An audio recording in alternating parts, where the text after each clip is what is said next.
Welcome to MMA on the Rocks. My name is Bill Welker. You are listening to episode 245 of the podcast, or you're joining us live on Facebook or YouTube. Today's Sunday, June 13th, and we are one day removed from UFC 263. So much to talk about today. We have some fantastic news to cover. We have some depressing news to cover. We have broken limbs and everything in between.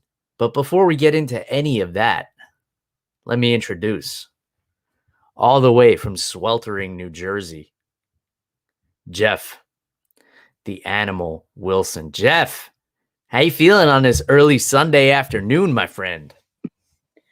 Bill, I'm awesome, coming off of a great night of fights. And Bill, I gotta congratulate you because you're an uncle now. Uncle Billy in the house. That's right. Well, I've been an uncle, so 6 nieces and nephews on the wife's side. But yeah, congratulations to my sister Lisa and her husband Dave on the birth of their daughter Emily Isla on June 9th. I'm so excited, Jeff. I was excited for the birth of my own daughter, but I was so caught up in like the stress of everything happened. It was kind of like, you're not really in the mind space to like enjoy it. So this was like a different kind of excitement when I found out that my niece was born on June 9th. So happy to have another little girl in the family. I can't wait to meet her. Unfortunately, travel's a little tough right now. For whatever reason, airline prices just skyrocketed like the minute my niece was born. So I couldn't plan anything in advance to go visit her as a newborn. And now it's like the prices are ridiculous. So I don't know. I might drive up there. I want to see my little niece. But we'll do it as we can. And my daughter's excited to meet her baby cousin. She's not the baby of the family anymore, so she's excited to be a big cousin. It's a really exciting time, and I know my sister and Dave are going to be awesome parents. And Emily, if you ever decide to go and watch any of these podcasts, even though you were just born, Uncle Billy loves you already, and can't wait to meet you and, get you into all kinds of trouble when you're older, give you your first beer, all stuff like that to come. But yeah, Jeff, thanks for the congratulations. It's an exciting time for the family. A new baby is always fun. There's all kinds of challenges and happy times ahead, and I'm looking forward to all of it. Yeah, Bill, congratulations to Dave and Lisa. Bill, I was excited for everybody. I was texting you for 2 days with bated breath because she was actually, Emily was due last Sunday, actually, if I'm not mistaken. Yeah, she was. She was due on the 6th, and she waited until the 9th to arrive. And, like typical of my sister to announce the birth, we have a group chat with my family, and she gives birth at 4:30 a.m. And I guess around 7 or 7:30 a.m., she just drops a picture of the baby in the family chat and then says nothing, goes... like ghosts the chat, and we're all like, what's going on? What happened? How big is she? Like, does she have 12 toes? Like, give us something. And then like 6 hours later, she drops another picture.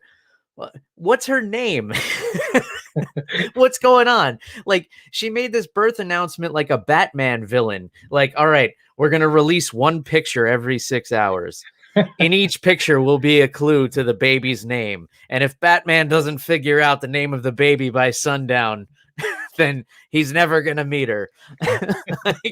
I don't know. But it's also like, that's my sister's style. She's like cryptic and, does things her own way. And I'm so proud of her. You know, she's such a badass, my sister, because she was having like contractions at like 10 o'clock at night. So Dave takes her to the hospital just to check her out. And at the hospital, they're like, yeah, you better just stay. And then I guess like 3 a.m. or so, she's just like kind of walking around her room, and the nurse comes in, and my sister just kind of casually goes like, I think I needed an epidural. And the nurse is like, no, if you were that far along, you'd be in so much pain. You wouldn't even be able to move and this and that. She's like, let's check you out. And she's like, holy shit, you're like 9 centimeters. Get in the bed where it's go time. And my sister's like, all right, let's do it. And then Dave was telling me too, like they're like during the labor, the nurse and doctor are yelling at her, like, come on, you got to push. And she's like, you push. Oh man. And I don't know if I should be sharing all this information, but I think it's a great story. I think it speaks to how much of a badass my sister is, and I'm really proud of her, and I really can't wait to meet my niece. But yeah, speaking of like giving Emily her first beer and everything, little update on no booze June. I don't know what we're calling it, Jeff, but haven't had a drink at all this month. I can't say the same for the wife. Now, we were in on this together, and the agreement ahead of time was I'm going to have a drink or two on Father's Day, and that's like, my cheat day for the month, and I established that ahead of time. So the wife was planning a baby shower for a few of her friends yesterday, and she was stressing out, planning it and everything. And she gets down there to the party. Half hour after the party starts, she texts me. She's like, I just had a drink. And I just texted her back, weak. There's a thing called willpower, Jeff. Not everyone possesses it, but I do. Bill, I could have told you this was going to happen. We should have put money on it, because like I would have been the underdog in this one, Jeff. It's like anybody who knows me knows how much I love my booze. I do a podcast called MMA on the Rocks. Like, because they're the two biggest factors of my personality. I love MMA and I love alcohol. Like I speak about alcohol every week on the podcast. So if anybody thought that one of us was going to crack, it would be me. I'm the loose cannon here, over the top, under the influence. That's just not a tagline for the show. This is how I live my life. And meanwhile, my wife, the disciplined yogi, 6 days a week of concentration and yoga, hot yoga, 112 degrees, will break you down mentally, but couldn't resist a White Claw at a baby shower. So, Bill, but it's different, man. You got to deal with moms, and they're always talking shit about each other. So I hear her outside the door now. So I'm gonna get shit for this later, I'm sure. But Bill, I'm gonna have to hear about all this. What I don't care. This is great content. This is what we're going through. I need something to talk about. And I see my buddy Ryan's on the broadcast here, and I was telling him about this last night. So I went to his house to watch the fights last night, and although I didn't break, I like to have a drink while watching the fights, Jeff, and I stayed strong on that. Tiny loophole though. I had a cigar, and this particular cigar, it's called Gurkha, Gurka, and they soaked it. Oh, I'm being corrected by the wife now. It was not a White Claw. It was a small mimosa. So, I don't know. We'll have to have this. And it was mostly orange juice. She's telling me. I'm getting trolled by my wife right now on my own podcast. Yeah, this is supposed to be my safe space here in the studio. Anyway, so this cigar, this Gurkha cigar, their whole thing is they soak the wrapper in bourbon. So it had like a nice bourbon flavor to it. Obviously, you're not going to get drunk off of it, but at least I had the taste of it, like Frank the Tank from Old School. Like once it hits your lips. Bill, it's not the same thing though. It's like if you make, it's like that, like those sauces that have alcohol in them, like vodka sauce. Like you're not gonna get intoxicated off of it. There's no comparison. Claudia, you broke your side of the deal, right? One of us made it through June. Somebody was telling me like you got to go extra, like go a week into July too now. Just yeah, dude, just to let her know the spectrum of her failure. And Bill, it sounds to me like Claudia is no longer the master of her domain. So. I love how you're breaking out all the Seinfeld references, Jeff. This is great for me because it's like I like being able, like, these shows that I watched like in my youth, I get to relive them through you, like Cheers and Frasier and Seinfeld, and you like bring up all these one-liners from these shows, and the nostalgia is great. So I'm glad I was able to expose you to these shows, and you're helping me enjoy them in my golden years here.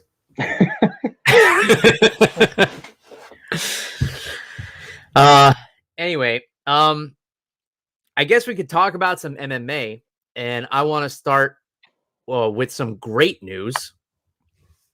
Our friend Jeff, the Southpaw Outlaw, Serena DeJesus, friend of the show, favorite guest of the show. Every time she's on, she's met with rave reviews. Also happens to be a badass professional MMA fighter. Headlined Fusion Fight League last night, picking up a victory by unanimous decision. Could not be happier for our friend Serena. Congratulations on a huge win. She went out to Montana to be the main event, FFL, came home with the victory. What's better than that, Jeff? Yeah, huge congrats to Serena Reenzilla DeJesus, the Southpaw Outlaw. Bill, I'm very excited. Bill, I got mixed up on the promotion she was fighting on, though. I was looking through the channels and I saw Invicta FC was on. So I was like, you know what? Let me tune to this. Maybe Serena's on the card. And then she wasn't. She was on a different card. But super excited nonetheless. But yeah, Bill, I think she's basically our third host at this point. Yeah, for sure. I mean, I can't even call her a guest at this point. She's like ingrained in the show, and we need to have her back on. It's been too long, so we can all celebrate her victory together. But so happy for her. She definitely needed this because, tough time training through COVID and everything like that. Like there's so much that goes into this lifestyle. And I hate to make this transition, but highest of highs and lowest of lows in this sport, because our other friend, Matt the Steamroller Frivola, fought last night, UFC 263. I was so excited, so nervous for him, because I consider him a friend, not just a fan. He's not just like a guest of the podcast. Like, this is a legitimately good dude, like a really genuine person. Like a lot of people, you can kind of tell within 5 minutes of talking to them that they're like full of shit. Matt Frivola is just like, what you see is what you get with this guy. He's just like such a genuinely good person. And a badass fighter too, because he was supposed to fight Frank Camacho. Frank, unfortunately, was in a car accident last week, had to pull out of the fight. And this has been the story with Matt Frivola for the last year and a half. He's supposed to have a fight and then something happens. He gets injured. His opponent pulls out, so on and so forth. So he was given a last minute opponent, Terrence McKinney. And, he got caught with a stiff 1-2 and was put down in 7 seconds. What are you going to do? Shit happens in this sport. This sport is very unforgiving. It only takes one shot to put somebody down. And, unfortunately for the steamroller, he was on the losing end of one of those shots. And that's just how it goes. Congratulations to McKinney. He was given a last minute opportunity. I think he just fought 2 weeks ago or something. He answered the phone, was given a big opportunity, made the most of it. Unfortunately, it looked like he blew his knee out.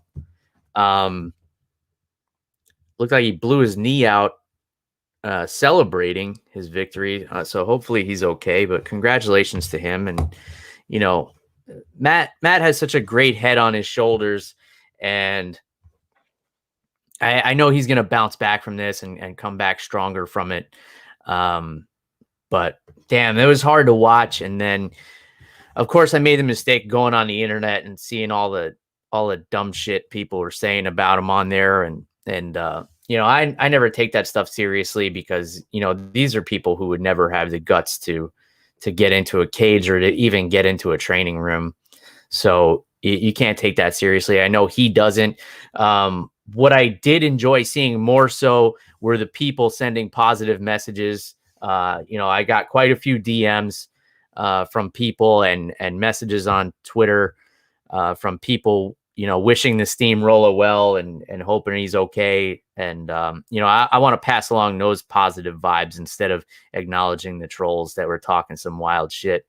I got a few bad messages, but the good outweighs the bad, man. There's still a lot of people who support the guy. And I don't think people really understand that these are human beings with that lives and families and outside of this sport. And it's so brutal, man. Cause it's not like a basketball game or something like that where you have a bad night and then you just go out the next night and redeem yourself and have 15 slam dunks or whatever they do in basketball. You got to live with this one until the next one comes along and you have a chance to redeem yourself. But I'm going to be a supporter of Matt Frevola, win or lose. Big fan of the guy as a fighter and as a person. And I know he'll be back. So I'm not worried about that. And, want to pass along all those positive vibes that people have been sending his way. It's tough to watch your friend go through something like that, but that's what they sign up for. That's the name of this game. Highest of highs, lowest of lows. We got the Southpaw Outlaw winning a main event last night, and we got Matt Frevola on the other end of the spectrum where, we got to watch him go through a rough patch. That's just the nature of the beast, Jeff. Yeah. It's a tough loss for Frevola, but Bill, he's a tough dude. I know he's going to bounce back. Yeah, man. And it was tough to watch, Bill. I was trying to text you before you could watch the fight, man. But, tough night all around. I kind of feel bad for his opponent too, blowing out his knee off of celebrating. Not unlike, what's that Brazilian dude's name? Johnny Walker. Johnny Walker. Yeah. But, I know Matt Frevola is going to bounce back. Still a big fan of his as well. And, tough break, unfortunately. But I don't think he loses any stock just because, we didn't get to see the full spectrum of his skills. And, we talked about Matt Frevola, how he's very well-rounded. And I think this was the only way his opponent could have won, Bill, because if it had gone to a decision, I think Matt Frevola wins all day. But Bill, let's move on a little bit because now Claudia's trolling me in text messages. We're getting attacked from all angles, Jeff. I don't know. I think there's 3 of her. Yeah, she's everywhere. Yeah, that's how I feel too. Yeah, so let's move on. I want to start at the top, but not at the main event because that was the least interesting part of the main card for me. And not that I don't respect the guys in it and the performance that they put on. I just think that the rest of the main card was so impressive that we have to start elsewhere. So I want to start with the co-main event, Jeff, because this was the feel-good story of the night. And I have to admit, I have this one wrong. I don't make predictions, but a lot of times people ask me, like, how do I think this one's going to go? And after the last fight, going to a draw, with Figueiredo only, it only going to a draw because Figueiredo was deducted a point, and then he had the food poisoning and everything like that. I'm thinking like he's going to come out like a bat out of hell and punish Moreno for even getting a rematch. And man, I had that one so wrong. That like Moreno comes out and dominates 3.5 rounds of this fight and finishes Figueiredo. I would have never seen it going this way. And the crowd response that he got was one of the best I've ever seen. I've been saying for the past few weeks, yeah, crowd, no crowd, doesn't matter to me. I don't have the volume on when I watch the fights anyway. This made a difference, Jeff, because this guy, the first Mexican-born fighter in the UFC to win a championship. Of course, we have Cain Velasquez, who is of Mexican descent, but was not born there. So the first Mexican-born champion to win a title, and just the way in which he did it as an underdog, in front of a crowd, one of the first crowds since COVID, and his wife and his little baby girl coming in the ring after, and just the look of shock on his face when he was presented the title, and just his reaction, like seems like a genuinely good guy. You see the Embedded series where he's just like, playing with his little toys. He's like, oh, I can finally afford a room to keep all my toys, and I can put them on the shelf, and this is great. I can't believe I have a trading card now, and people are asking me for autographs. This is like such an awesome life. And for a guy who was like the last picked fighter on The Ultimate Fighter, for a guy who was cut from the UFC in 2018, from that to working so hard over 3 or 4 years since making his appearance on Tough and becoming the undisputed champion, beating a guy that it's the scariest flyweight in history in Deiveson Figueiredo. I don't think that's debatable. I don't know if I would call him the best flyweight of all time, but definitely the scariest, the most vicious. And Moreno being such a nice guy and everything like this, and just working so hard over the past 6 months to, fix his mistakes in the first fight and dominate, Jeff. Like, he was beating up Figueiredo on the feet, so Figueiredo changes up his style, tried to grapple with him, so he out grapples him and ends up submitting him. Like, he left no doubt. Like, talk about undisputed. Like, he beat the guy everywhere, and well deserving of this title, well deserving of this moment and all the success that's coming his way. What an awesome co-main event it was. Give me your thoughts, Jeff. Yeah, Bill, and I think you did such a great job of documenting that, man. What a comeback story for Brandon Moreno, man. And Bill, I was talking about this last week. If one belt was going to change hands, I felt like it was going to be the flyweight belt. Just, something about Brandon Moreno, man. He's just such a happy-go-lucky guy, but when he's focused on the goal, totally different story, man. I mean, he even said in the post-fight interview that he's been training for this for 6 months. Mm-hmm. He's been thinking about Figueiredo, this fight, for 6 months, getting ready for it, able to just change up and adapt and evolve from that first fight, which seems like it was probably about 6 months ago. Man, you got to give it to Brandon Moreno here. And he was just so grateful, man, at the end in the interview. And he was saying in Spanish that, you can follow your dreams and anything is possible, and how people always say, we can do it, but you have to put in the effort to actually do it, man. What a comeback story. I myself am not Mexican, but hey, man, congratulations to Brandon Moreno and all of Mexico, who now have their own UFC champion. Bill, this is a very exciting time, man, and I can't wait to see some of the fights for Brandon Moreno. Maybe Joseph Benavidez gets a shot at him. I don't think it goes very well for him after seeing what he did to Figueiredo. But man, Bill, and I texted you this last night, he outclassed Figueiredo everywhere. There was not one point in time where it looked like Figueiredo was going to turn this around. But man, just when you saw him, I don't know what it was, Bill, but when you saw him, you saw the rear naked choke, and at first Figueiredo was able to um, get a hold of the hand that was supposed to be closing up the bicep. So he gets it loose, and then when Moreno readjusts, he just had this look on his face like he knew he had it. Like, this is it. Like, he's done. Yeah. And just seeing Figueiredo break, man, you could see his hand moving towards the knee to tap Moreno, man. It was like something out of a movie, man. It was awesome. But before that, you could see his mouth go, fuck. Yeah. And I think he said it twice. Yeah, it was awesome, man.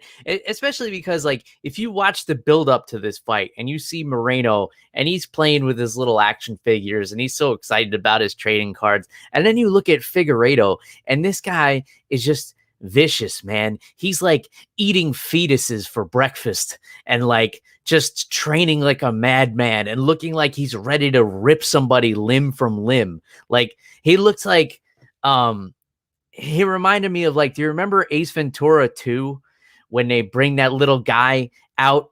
Like the giant guy comes out to fight Ace Ventura and then he turns around and the little guy is like in the backpack and he's like,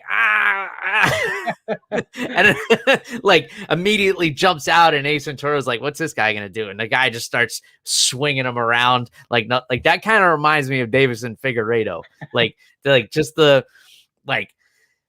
Just a vicious, like, little like savage guy that's gonna kill whatever's in front of him just for survival.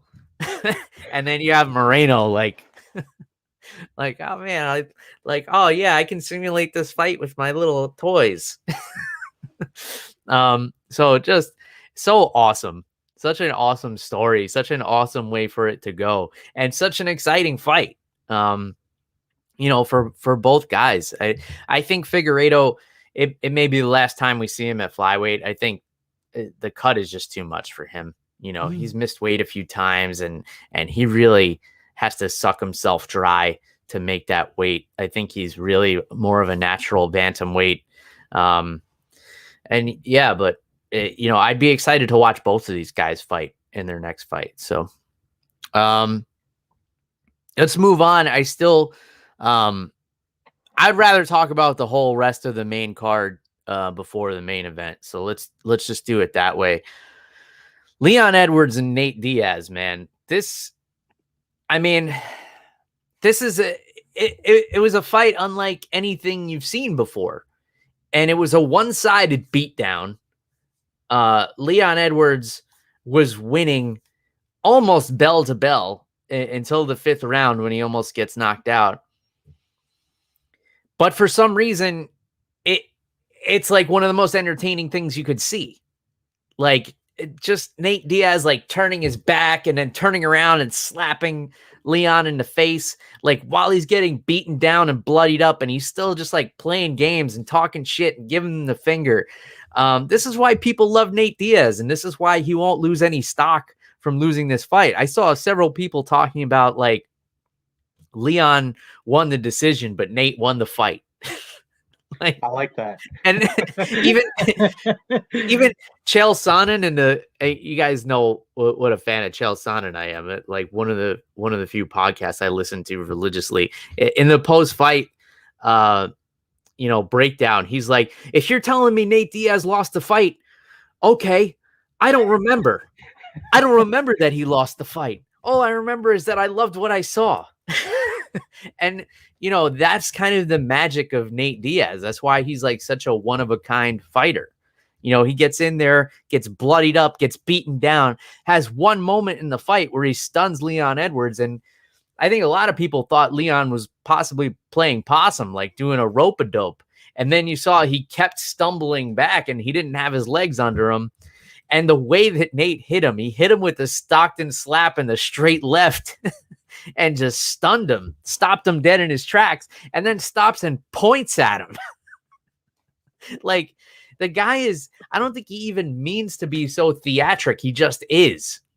And, one of the most entertaining fighters of all time.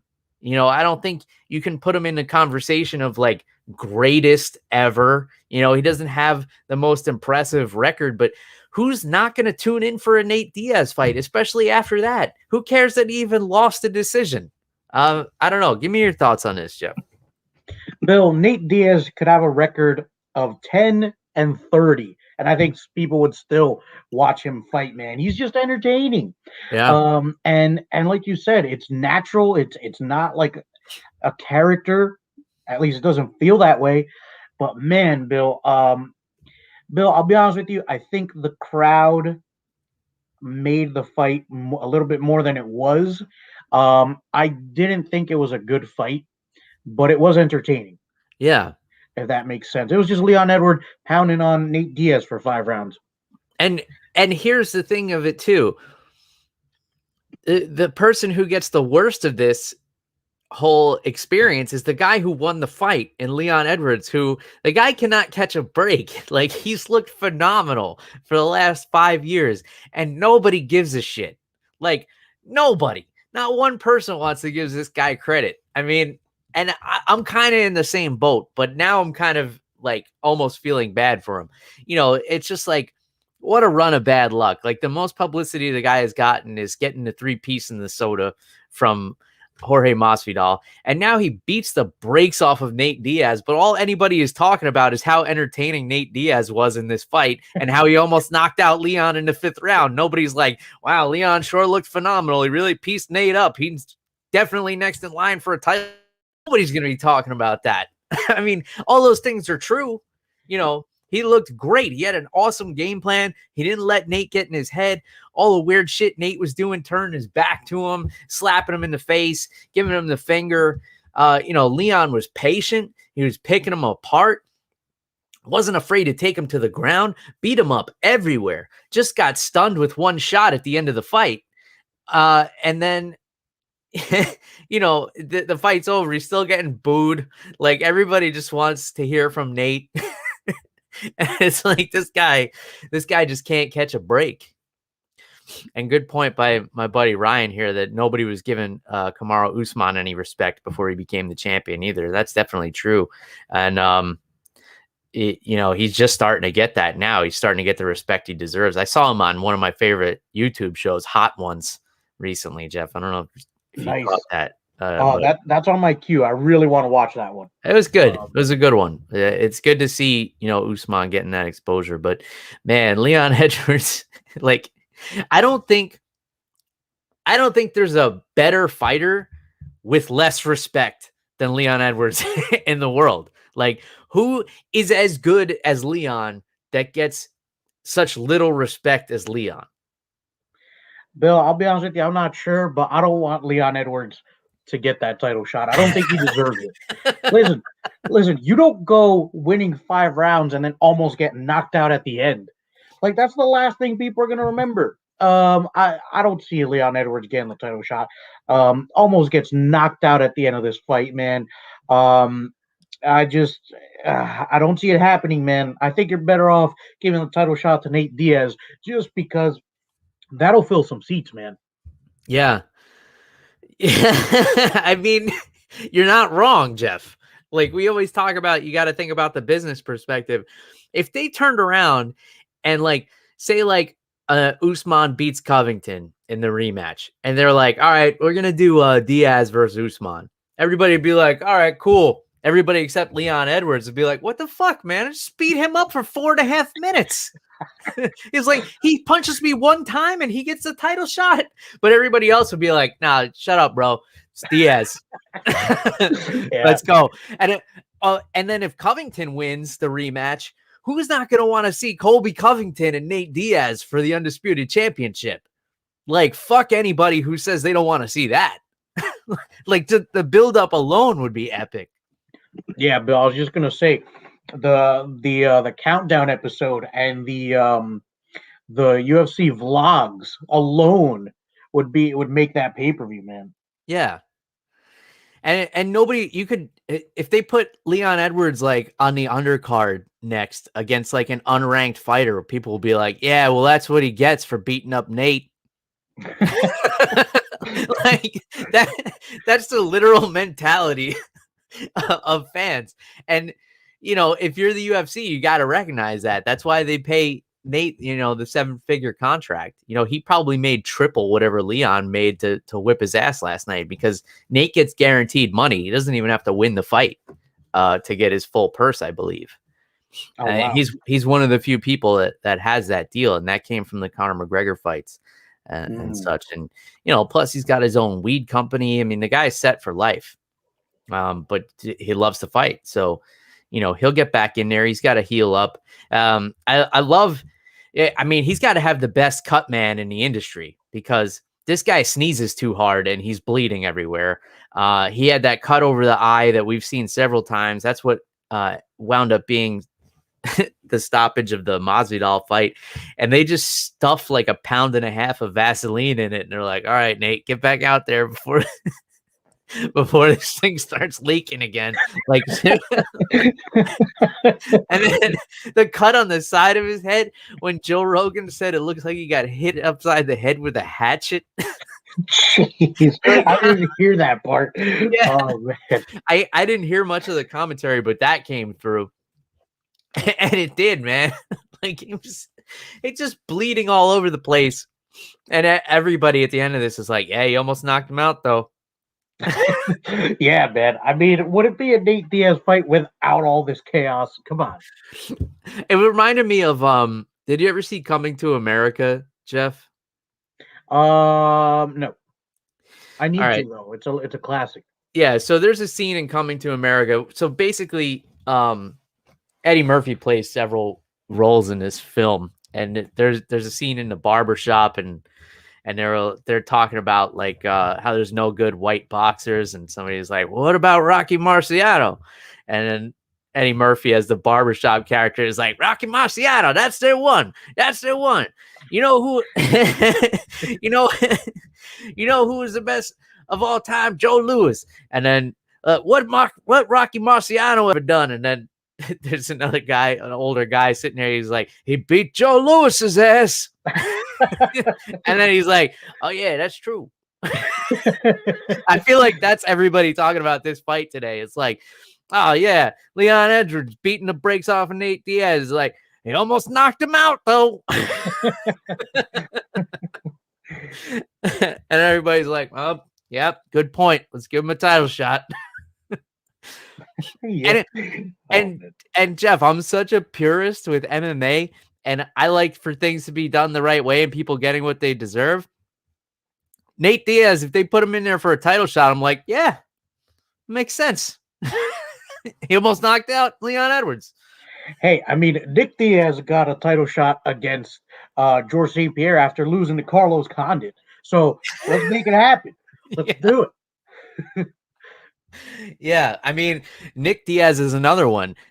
I don't think he's won a fight in 8 years. You want to bring him in and give him a shot against Adesanya, everybody would be like, fuck yeah, let's do it.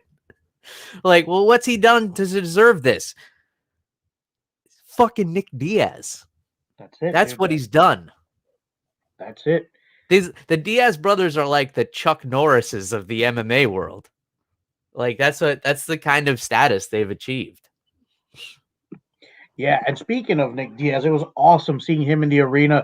The crowd going crazy when he was on the big screen, man. Bill, we need to get the suspension over and done with. Get him back in the cage. I don't care what it takes. Yeah.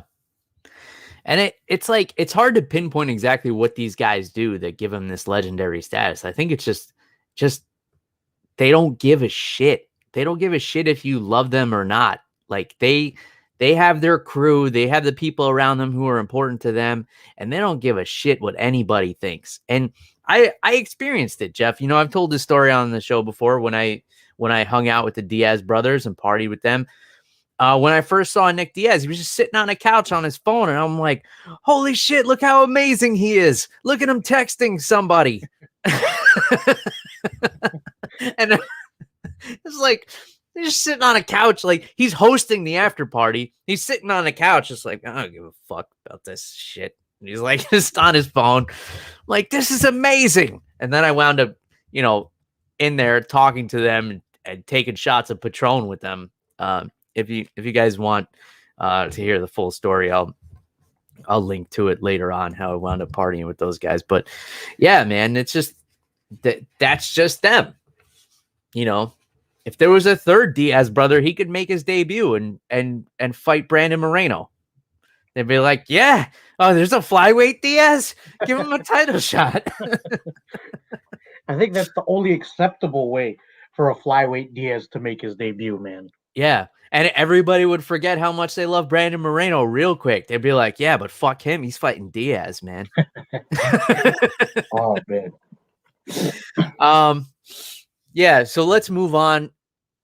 I said that the main event was the least exciting part of the main card, but I forgot about the Belal Muhammad Demian Maia fight. So there was that.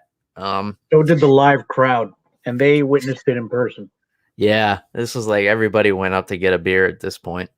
I don't even know how to feel about this. Like, I don't know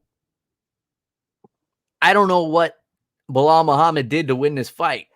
But I don't know what Demian Maia did to win or lose. I mean, I saw Maia pressuring. It was kind of like a miniature version of what we saw in the main event. You had one guy pressing up against the cage, going for a takedown that he wasn't going to get because he wasn't chain wrestling. And you had another guy who was avoiding the takedown and, getting points for that somehow. This is why, like, these are more situations that are deserving of like a draw. Like, nobody really won this fight. It's not like you could say like, oh, these two guys fought. Like, well, who beat up the other one? Well, nobody. So who won? Well, this guy won. Like, how do you, it's hard to explain that. Like, it would be easier to explain like, well, nobody really beat anybody up, so this was a draw. I don't know. Am I far off base with this one, Jeff, or am I just bitter because this was such a lull in all the other action we saw last night? Bill, I'll be honest with you. I was playing FIFA 21 career mode while this fight was going on. My pro player had a game in the European Championship, so I figured that was more important. Like, I had the fight on in the background, but I wasn't going to watch it. Yeah, you didn't miss much. I mean, unfortunately, this might have been the last time we see Demian Maia in there. One of the greatest Brazilian jiu-jitsu practitioners to ever get into the octagon. And the fact that he was still in there with a top contender, in his 40s, I believe he is now, is impressive enough. And Belal Muhammad's takedown defense was very good. But, it was the same thing. Like, Demian Maia kept going for that same single leg and wasn't transitioning off of it to anything else. So that was a big problem that we saw in the main event as well. But I still don't want to talk about that, Jeff, because we need to talk about Paul Craig snapping Jamal Hill's arm in half. This was one of the most brutal submissions we've seen in a long time. The transitions from Paul Craig were incredible in this fight. This was top shelf Brazilian jiu-jitsu.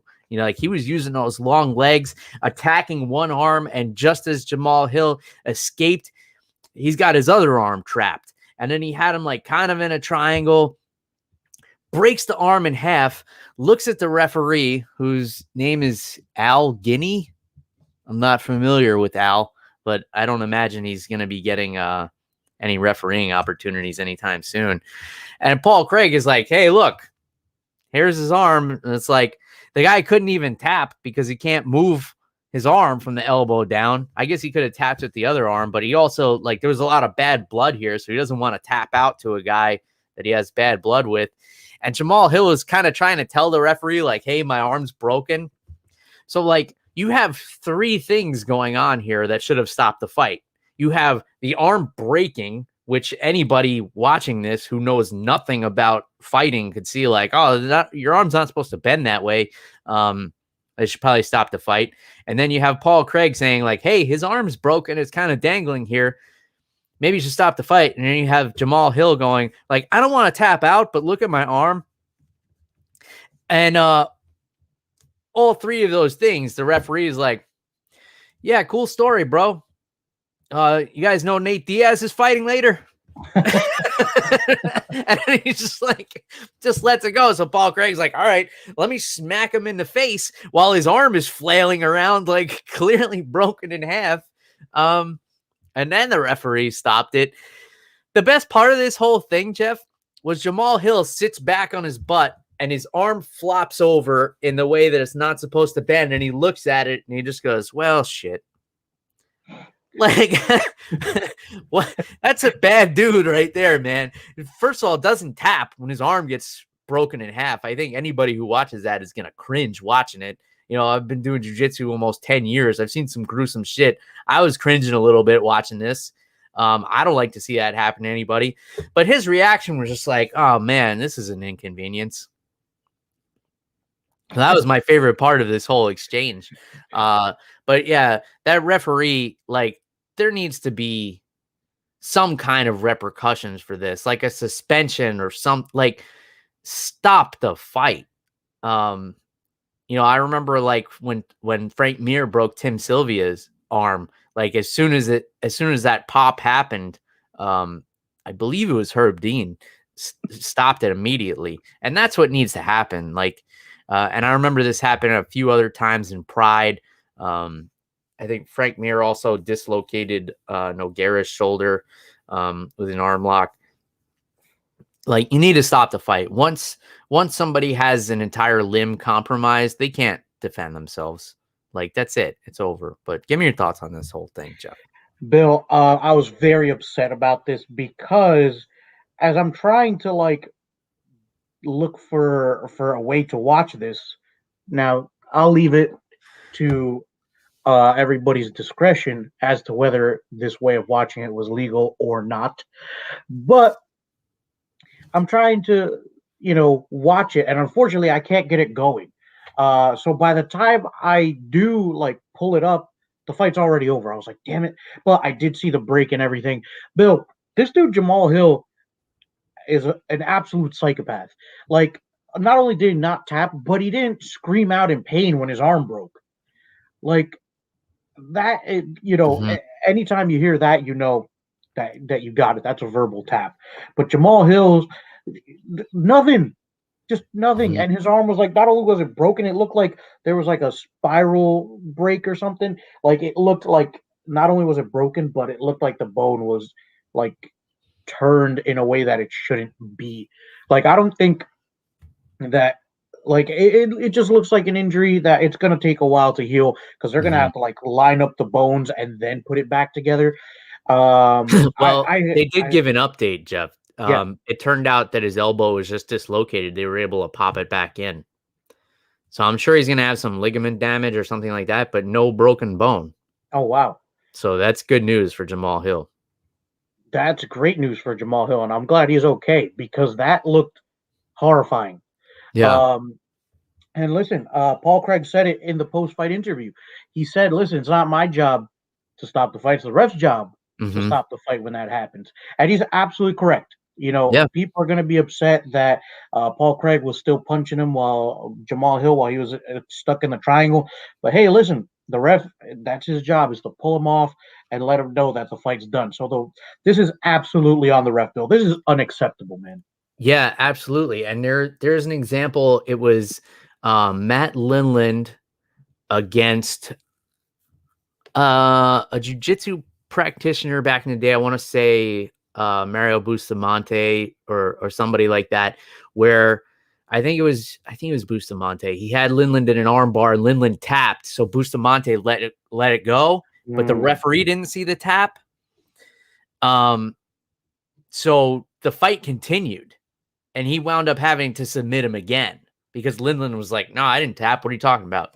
And the fight continued. I'll have to look that up in a minute so I can give you guys the exact fight if you want to go back and watch it. But yeah, it's absolutely on the referee because, you know, I might feel a tap on my right side, but the referee's on the other side. Like, he's got to be where the free hand is.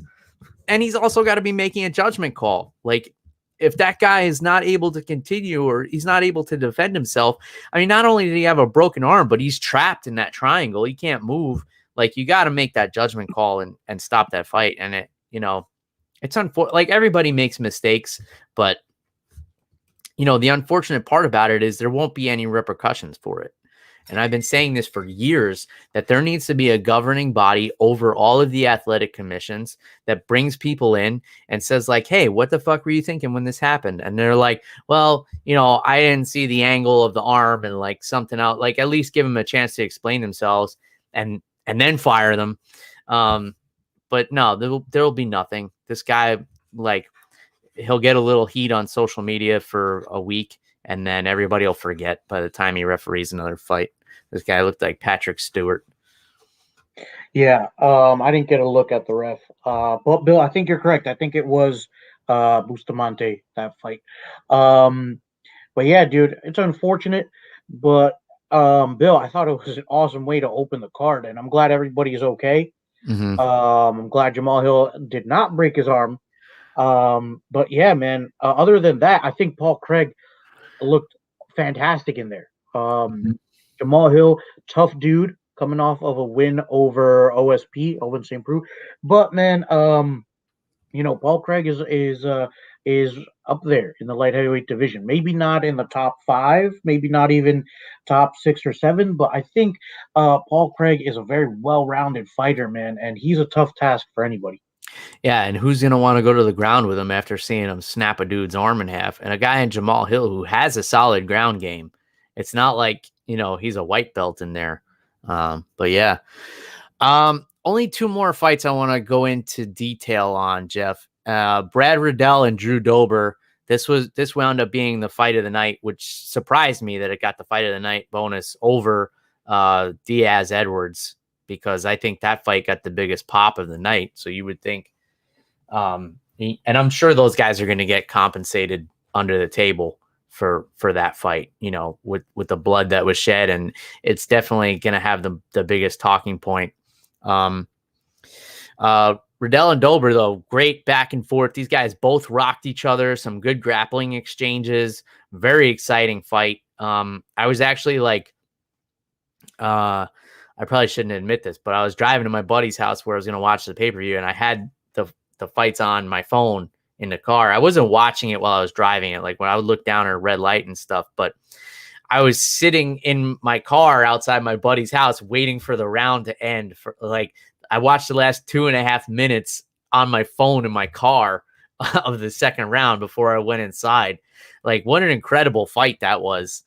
And the other one I want to go into detail on is Movsar Evloev and Hakeem Dawodu. This was an incredible fight because Evloev probably had a 10-8 round in that first round, dominated Dawodu on the ground in the second round, and then Dawodu comes out in the third round and wins that round. You know, rocks Evloev a couple of times. I think the crowd may have influenced this one a little bit. No, what? That's what Evloev did when the crowd started cheering, because Dawodu like hit him. He was just like, it was awesome. For those not watching on YouTube and Facebook, Jeff was shaking his finger at the camera at me, and I thought he was correcting me on something I was saying. But yeah, that was funny. He got rocked the first time. He was like, no, and then he got hit again. Dude, talk about heart from Hakeem Dawodu, because most guys, you know, if they get dominated like that for 2 rounds, you know, one of them being a 10-8, probably they're going to come out defeated in that third round, but he was still trying to win, man. So a lot of respect for Dawodu, and Evloev is a problem, bro. You know, good luck fighting that guy in this featherweight division. What a nasty grappler. And just relentless. Like, once he gets attached to your hips, he's stuck to you, man. So thoughts on the Riddell, Dober, and anything else on Evloev and Dawodu? Jeff? Yeah, Bill, I thought Riddell versus Dober absolutely deserved fight of the night. It was so exciting, so back and forth. I'll be honest with you, Bill. I couldn't tell you who won that fight, so I'm glad I wasn't a judge. But man, great fight from both guys. I thought Dober had done it just enough to win it, but I'm not upset that he didn't win. I'd love to see these guys fight again in the future. And as for Evloev versus Dawodu, man, huge credit to Dawodu to come out in that third round because he knew he was losing that fight, and he still came out in the third round, put in some work on the feet and was looking for the finish. So good for him, man. Really, really good fight in the featherweight division. And Bill, I just wanted to address really quick because I know we're a little pressed for time. Was Kianza versus Alexis Davis? I don't know what fight the judges were watching. I thought Alexis Davis won the first, maybe not the first round, but rounds 2 and 3 pretty handily. Especially that second round, man. Kianza was getting pieced up. But yeah, maybe somebody in like on Twitter or something can correct me. Maybe I need to go back and watch that fight. But I thought that Alexis Davis had it. Yeah, I can't correct you because I missed most of this one. I was trying to run around the house getting stuff done before I left. But yeah, likewise, if anybody on social media wants to let me know that this one was worth watching, please do. Lauren Murphy split decision win over Joanne Calderwood. That was a close fight. I think that one went the right way. Eric Anders unanimous decision over Darren Stewart. Steven Peterson just kind of beat up Chase Hooper for a few rounds. I like Chase Hooper, man. I think he's exciting, but I think he's just too young. Like his body's not developed enough. I hate seeing this kid take so much damage. I think he just needs, a little bit more time in the smaller shows, and he's going to dominate people there. But just until he kind of grows into his body and gets a little bit better striking defense, I don't want to see this kid like getting brain damage before he's like 25. But I like him. I think he's entertaining. I think he's got a good personality. I think, he could be a star one day. I just don't want to see him in there with, animals like Steven Peterson, who are like, when it looks like a grown man fighting a kid, which is like, I had this fight on in the kitchen and my wife was like, who's that little kid fighting? And I'm like, oh, it's Chase Hooper. He's actually had a few fights in the UFC. And she's like, oh, I don't want to see him get hit. So, that was funny, but she might have still been drunk at that point. I'm not sure, from the 2 sips of mimosa or whatever it was she had. Faraz Ziam, unanimous majority decision over Luigi Vendramini, and Carlos Felipe split decision over Jake Collier. You know what we forgot to talk about, Jeff, which I can understand why, is the main event. Bill, we talked about the people's main event, and that's all that matters, Bill. Yeah. But by the same token, you said Riddell Dober deserved fight of the night. There's no deserved when there's a Diaz on the card, Jeff. You can't use that word. Like, did Riddell and Dober land a Stockton slap? No, they didn't. So hold your tongue. Israel Adesanya 50-45 on all 3 judges' scorecards, I think. Or I think one judge gave Vettori a round. I didn't necessarily see it that way. And the commentary, I felt like, was a little biased. This is why I don't really like having the commentary on. They're like, oh, he put on a striking clinic. That's not the fight I was watching. I didn't see him hurt Vettori anywhere, really. I saw a champion who looked good, did what he had to do to retain his title, and outpointed his opponent, tried to hurt him with leg kicks to stifle the takedowns and stifle his explosiveness. And that's what he did. It was reminiscent of Anderson Silva's title run, when he had, a couple of boring fights in there, like Demian Maia and Talis Leites, guys who just like chased him around, trying to drag him to the ground. Sorry, I cut out for a second there. Guys who chased him around, tried to take him to the ground the whole fight. He just kind of backed up and outpointed them as they moved forward. And that's exactly what I saw in this fight. I saw a big, brutish guy in Vettori trying to pressure, trying to, make Adesanya carry his weight and just like nothing is working. But again, wasn't chain wrestling. He would get his arms locked underneath the butt and he was bent at the hips instead of changing levels and getting under Adesanya's hips or sliding the hands up and getting to a body lock and using a trip or something like that. The only time he was successful really was when he hit that blast double in open space. He did get him down 2 other times. I didn't see it as a 50-45 blowout, Jeff. I gave Vettori the first round, but I could see someone scoring it for Adesanya as well. But I thought he won that one. And I also gave Vettori, I think it was the 3rd round, where he had that takedown and he was on top for a while. But then Adesanya, reversed the position and landed some big shots. But I still scored that round for Vettori. I wouldn't call it a striking clinic. He had some flashy things in there, but Vettori was stone cold in this fight, man. He wasn't biting on Adesanya's feints. He wasn't really reacting to the leg kicks. They hurt and he buckled his knee and dropped him a few times, but he wasn't switching his stance or anything. It wasn't changing his game plan. It was just annoying and stifling him a little bit. And Adesanya outpointed him. I wouldn't say it was like a spectacular performance. He did what he had to do to win and retain his title. And I don't fault him for that. I would do the same thing if I had his build and ability. Why are you going to take a risk trying to knock the guy out when you don't have to? You're going to be the champ at the end of the day, and you're probably never going to have to fight this guy again because you already have a win over him. But give me your thoughts on the main event, Jeff. Yeah, Bill, it seemed like another day at the office for Adesanya, in terms of just counter striking, but Bill, I was impressed in that first round. I didn't give that first round to Vettori. I gave him the 3rd. So for me, I had it 49-46 for Izzy. But I was really impressed at the beginning of the fight, just the head movement of Vettori. There were a lot of shots that Izzy missed, which I think nobody talks about.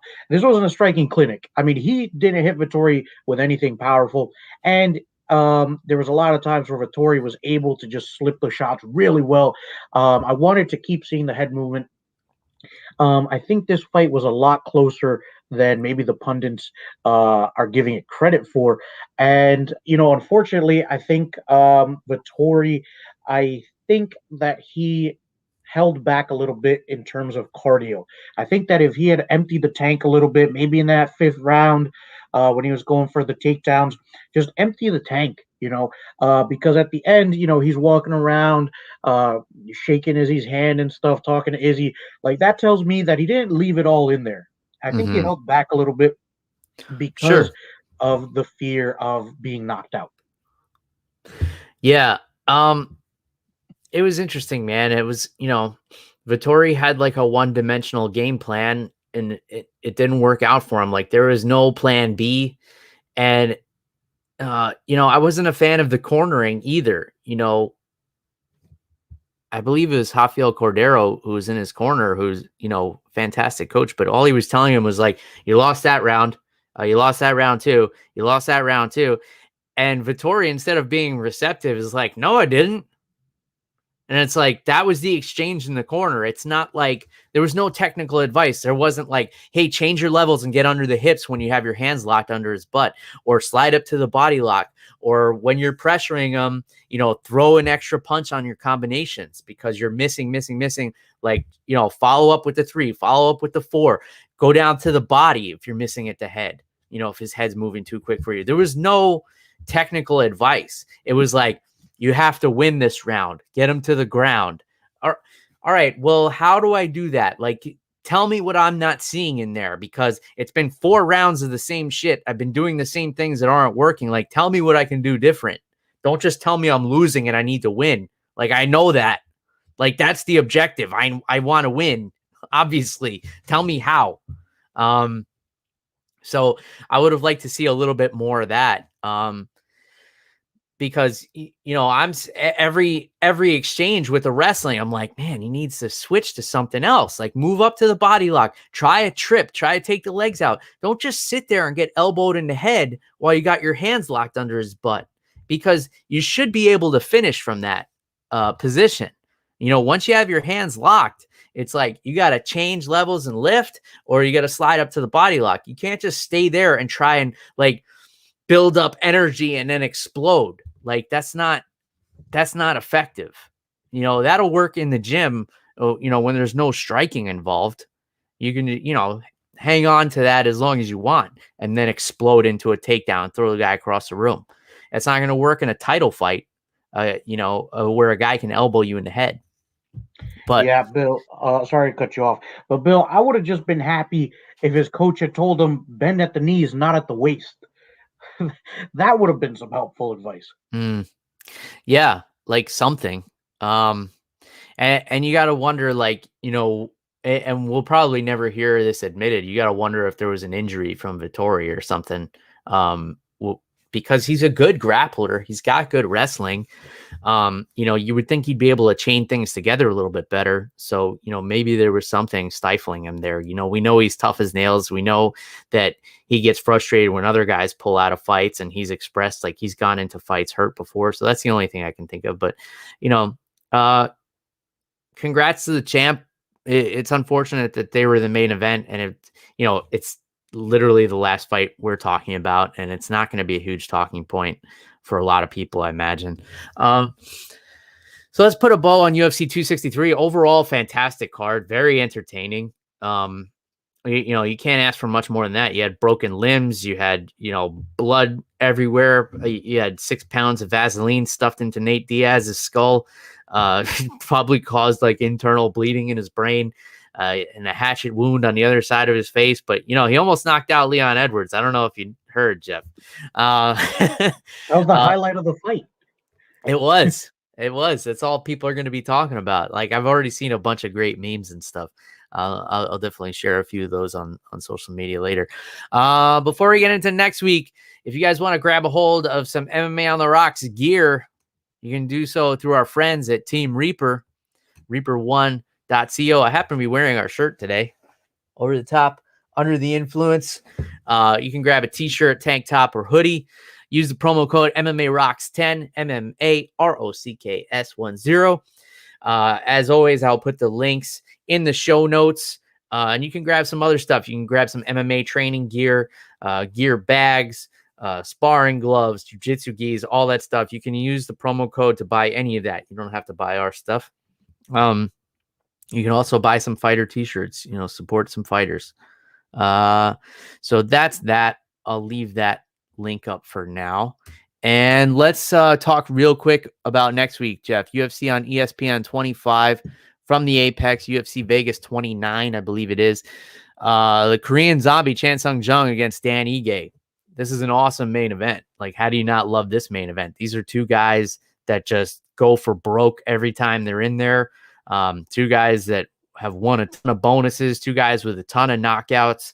The only X factor here is the unorthodox grappling of the Korean Zombie. But, Dan Ige is a tough dude. Let's talk about this one real quick, Jeff, and then I'm going to give you my automatic pick for my sleeper fight here. This one's a no-brainer, but go ahead. Hey, Bill, I'm so excited for the Korean Zombie versus Dan Ige, man. I think both of these guys got something to prove in this featherweight division, and both are, like you said, they're not going to take a step back, man. They're going to keep moving forward. So I don't know, Bill. I don't see this one going to a decision. I think somebody's going to sleep, but it's going to be really exciting to watch, man. Mm-hmm. Yeah, and we got some fun fights on this card, but my sleeper pick, Jeff, and this one's a no-brainer for me when I look at this card, Marlon Chito Vera and Davey Grant. Davey Grant coming off of that spectacular come-from-behind victory in his last fight. Chito Vera is one of the most game guys on the roster. This one's going to be a barn burner. Guaranteed. There's no way this is a boring fight. You might as well sign the bonus check over to these guys now, because I think that's the way that fight's going to go down. Do you want to give me your pick, Jeff, or should I give you a few options here? Yeah, Bill, why don't you give me some options? I'm looking at this card, but give me like 3 fights and then I'll pick one for you. Sure. So the co-main event, we got Alexei Olenek and Sergey Spivak. So that's an interesting heavyweight matchup there. Olenek has like 3,000 fights to his name. Spivak, fairly new to the game. Olenek is, I think, 1,052 and and I don't know, 900 is this like that. You got Tim Means and Danny Roberts, should be a fun one. Then you have Diego Lima and Matt Brown. That would be an incredible fight if you told me about it 6 or 7 years ago, but I'm still excited for it. I think that's a really fun matchup. Then I'll give you one more. What was the one I was looking at? Kalen Williams is on this card against Matthew Semlisberger. That should be a fun fight as well. Oh, and Julian Erosa is on this fight against Sungwoo Choi. Julian Erosa, of course, Ultimate Fighter season 22 veteran here. That was the Conor McGregor TJ Dillashaw season. So what is it, Jeff? What's your sleeper pick? All right, Bill. For me, I'm going to go with Tim Means versus Danny Roberts. I think this fight's going to be super exciting. Tim Means coming off a win over Mike Perry, and Danny Roberts coming off of a knockout win back in November of 2019. So not too far removed. But yeah, I think this one's going to be fireworks. If they both come in, listen, they're both going to be ready to scrap. Tim Means can be hot and cold sometimes, but I think when he's on, and I think this is going to be a really exciting fight. Yeah, for sure. I think that's a great pick too. That Danny Roberts knockout, remember, it came like right at the end of the second round, and it's hard to believe that was November in 2019. Yep. So not too far. Oh no, wait, we're 2021. Holy crap! Yeah. Sorry, I thought we were still in 2020 for some reason. You're talking coming up on 3 years ago. Yeah. Like a little over a year. Yeah, over a year and a half. Sorry, Bill. I thought that we were still in last year for some reason. Well, it happens. A lot's gone on since then. Yeah. Did you hear that Nate Diaz almost knocked out Leon Edwards in the 5th round? I don't know if have you been under a rock, Jeff? Have you even heard that? Oh man. What a ride this episode has been. We've had highest highs, lowest lows, broken limbs, Vaseline and hatchet wounds, everything in between. And we didn't even have to be under the influence for this one, Jeff, or I didn't anyway. I'm usually like carrying the weight for the under the influence part, but we've been above the influence and still managed to get through an episode. So I guess I'm not dependent on alcohol. You guys were wrong.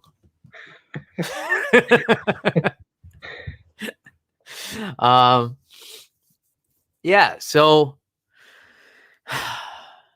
I don't know, Jeff, anything else? Did we miss anything? I feel like we've covered it all. Oh, that's all I got for you, Bill. Under an hour and 20 minutes. We've covered it all. Yeah. So fun stuff. Next big thing coming up, we got Billy Quarantillo fighting in a few weeks. So hopefully, he can get out there and redeem the team, so to speak. And yeah, a lot of fun stuff coming up. So we got Father's Day next weekend. I don't know what the schedule is going to be like for that. So I don't know, what I'll be doing on Father's Day, if I'll be able to get an episode in or not, but we'll get back to you guys at some point. If not, you can have all your money back. If you guys want to get a hold of Jeff, it's at @animal_Wilson, Twitter and Instagram. Let me pull that banner back up. And you guys know how to get a hold of me. It's at MMA on the Rocks everywhere on social media.